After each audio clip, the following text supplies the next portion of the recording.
ना नरम पड़ेंगे ना ही मुलायम, ज़्यादा टाइम तक क्रिस्पी और क्रंच बना रहेगा। मेरे तरीके से आप इस तरह से कुरमुरे का लड्डू बनाइएगा। तो चलिए शुरू करते हैं इसे बनाना। इसे बनाने के लिए सबसे पहले मैंने मूंगफली को भून लिया है। कच्ची मूंगफली मैंने ली थी, उसको भून लिया है कम आंच में।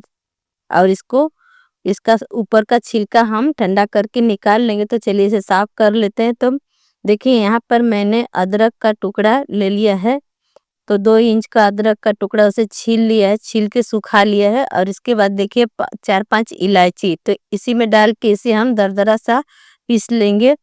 आप ग्रेटर से भी घिस सकते हैं इसको। तो देखिए मैंने इसे दरदरा सा पीस लिया है। तो चलिए अब आगे की तैयारी करते हैं। तो देखिए यहाँ पर मैंने लिया है गुड़।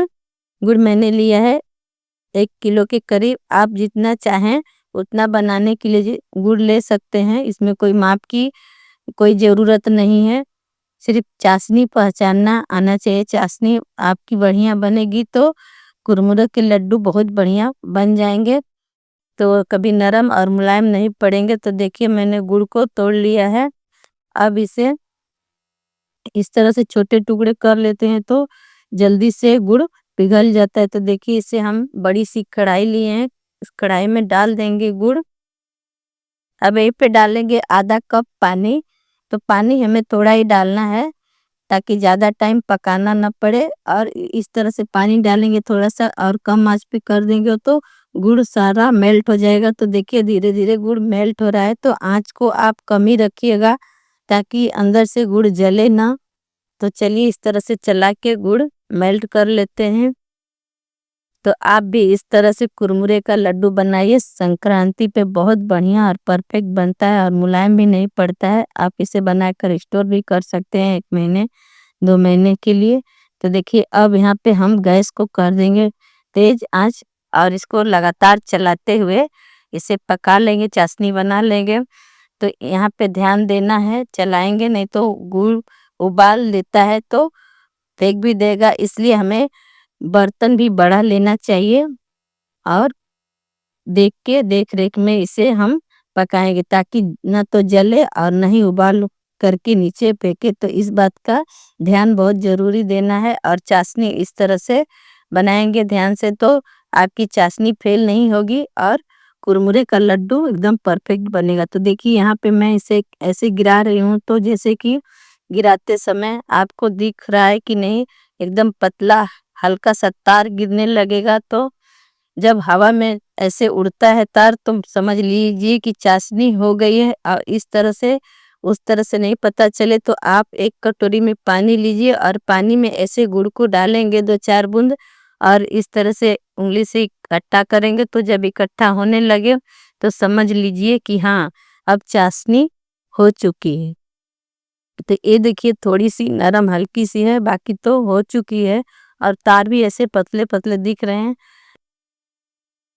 तो आप इस तरह से 2 तरीके से चेक कर सकते हैं और इस तरह से कभी भी आपकी चाशनी फेल नहीं होगी। तो देखिए जैसे कि हाथों में इकट्ठा हो जा रही है चाशनी, बस यही पहचान है। तो इस तरह से और 1 आध मिनट पका लेंगे ताकि थोड़ी सी और कड़क हो जाए चाशनी। और चलिए अब यहीं पे हम जो हमने ग्रेट किया था अदरक उसे यहीं पे ऐड कर देंगे ताकि वो भी पक जाए। हल्का सा गरम गुड़ में ऐसे ही डाल देंगे तो ये भी अदरक भी पक जाएगी। और यहाँ पे अगर जो अदरक ना हो तो आप सोट भी डाल सकते हैं। सोट से भी बहुत बढ़िया फ्लेवर आता है। तो मेरे पास सोट नहीं था तो अदरक लिया। 2 ऑप्शन है आपके पास, सोट हो तो सोट डालिए नहीं तो अदरक डाल दीजिए। तो इससे स्वाद 2 गुना बढ़ जाता है। तो चलिए अब यहाँ पे एक बड़ी सी मैंने परात ले ली है। परात में डालेंगे कुरमुरे। कुरमुरे को मैंने पहले से ही साफ करके रख लिया था। तो कुरमुरा आप साफ करके ही लीजिए तभी लड्डू बढ़िया बनेगा। तो देखिए यहाँ पे जो मैंने मूंगफली को भून लिया था उसे भी ऐड कर दिया है। अब यहीं पे कलछुल से उठा के अपने गुड़ की चाशनी उसके ऊपर फैलाते हुए डाल देंगे। तो हाथ से बिल्कुल टच नहीं करना है क्योंकि गरम चाशनी है। तो यहाँ पे कलछुल या पलटे से इसे मिला लेंगे। हाथों को बिल्कुल नहीं, हाथ अपना बचा के ही करिए क्योंकि गुड़ बहुत गर्म रहता है तो हाथ जलने की ऐसी संभावना रहती है, तो आप इस तरह से हाथ को बचा करके पलटी या कलछुल की सहायता से चारों तरफ से इकट्ठा कर करके गोल बीच में डालिए सारे कुरमुरे और इसे मिला लीजिए। तो देखिए अब यहाँ पे थोड़े हल्के ठंडे हो चुके हैं, ताकि हम हाथ से छू सकते हैं, इतने हो चुके हैं। तो हाथों में लगा लीजिए तेल या फिर पानी भी लगा सकते हैं और इस तरह से बांध लीजिए। तो देखिए मैंने बहुत बड़े बड़े लड्डू बनाए हैं गुड़ के, जो कि देखने में भी बहुत अच्छा लगता है और खाने में भी बहुत टेस्टी। तो इस तरह से मैं जब भी कुरमुरे का लड्डू बनाती हूँ तो मूंगफली और अदरक ज़रूर डालती हूँ। तो आप भी इस तरह से एक बार ज़रूर ट्राई कीजिए मूंगफली और अदरक वाला कुरमुरे का लड्डू। तो इस तरह से बहुत बढ़िया परफेक्ट बनेगा। और मेरी रेसिपी पसंद आए तो एक लाइक कर दीजिए। चलिए मिलते हैं नेक्स्ट रेसिपी में।